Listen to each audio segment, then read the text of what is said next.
What do you see back here? Way too many pyrotechnics. Pyrotechnics, huh?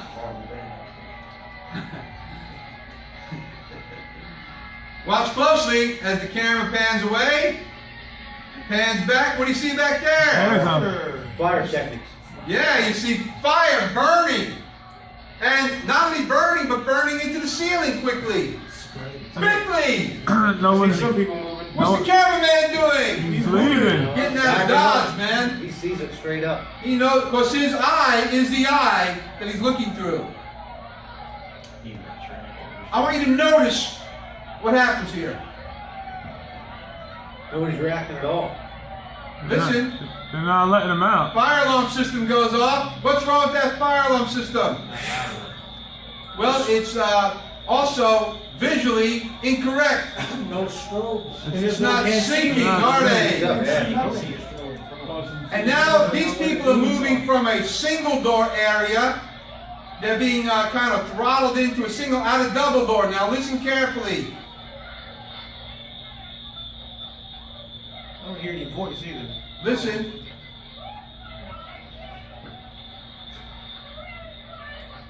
They're trying to open the door. No way. They won't open. They're outside. The cameraman, since he was first out of line pretty much, So why didn't he open the door? well, he did. They all escaped except for the few that he's going back. This guy jumped out of a window.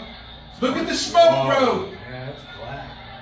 1 minute 30 seconds. Now, look at this. Impossible, man. Yeah. They can't get out because there's way too many people for the egress point. People are jumping out of windows. People are in a panic. You can't see in this. You can't breathe in this. People that are behind here now are dead. That quickly. What happened to the fire alarm system? You don't hear it no more, do you? Succumb to the effect of the fire growth. What gets me about this video is how quickly this fire spread and grew. Astonishing. It almost looks like a propellant or some type of accelerant was used, doesn't it? Yeah. Well, there was. The pyrotechnics. That was the start of the ignition, but there was a material that caught on fire that accelerated the growth of the fire. Talk about it right after this is done. 2 minutes 30 seconds. Look at how fast that smoke is moving. Wow. Think how hot that smoke is. I'll give you something to take the other door down. Say again. That door on the right. It's locked. Both of these doors right here are open right here. There's one. This one right here, that's a window. That's a window on the right. That there? Yeah. That's wide open. That's the entrance right here. Yeah, these doors, this double door area, that's the door to that side, that's the door to that side. The opening is right here. Yeah. Here's a little background on this while you're watching this. The authority having jurisdiction placarded this occupancy for 299. The size of this place could fit well over 500 people. Based upon that, at 299, this establishment was not required to have a fire sprinkler system in it. No way. Wow.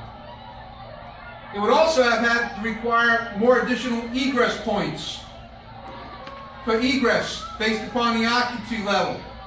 How could they allow pyrotechnics in a place like that They without... did not have a license for it. Whoops. It was an unlicensed pyrotechnics display.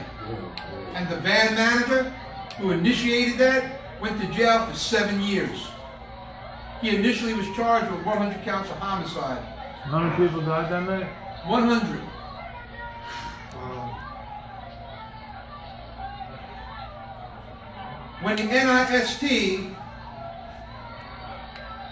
got this video and identified the size of the place and the amount of occupants that they saw, they estimated occupancy level of about 485 people in the place, with not way too little egress and no fire sprinkler system. How does a fire sprinkler system work, folks? Look at this first of all. This is the side entrance right here. Wall breaks. It's water. Yep, fire sprinkler system is not meant to put the fire out. It's meant to depress it working in what they call control mode. And it works only in that area. It's not like the Matrix where all that sprinkler heads go off at one time.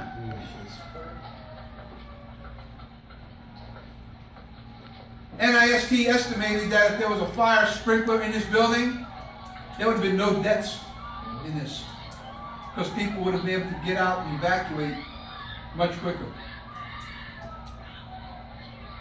The fire has now taken a different shape. You remember the smoke that was growing from the front? The fire has now gone into flasher, which means the thermal temperature point is above 1400 degrees. And now you can see it.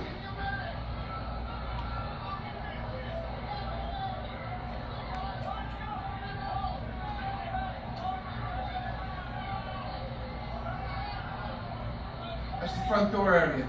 Wow. Makes it even worse because the fire crew can't get there from the car. Couldn't get to it. Plus they have low pressure on the hoses. So all that water that they were spraying on it turned into another gas. Steam. Watch this guy come out of here. On fire. He was helping people out. Couldn't stand it no more. That's the front door.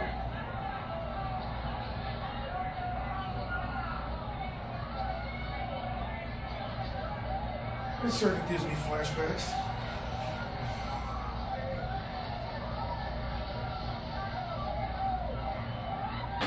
The cameraman who filmed this was right place, right time, I guess. I guess. He worked for the news station there locally in town. They were invited to come film this from the owners because Great White was going to be there. A little story they were going to run on the 11 o'clock news. Well, they ran a completely different story on the 11 o'clock news that night. This guy's name, Brian Butler, I believe his name was. He was fired because of this. And he was dismissed from his job.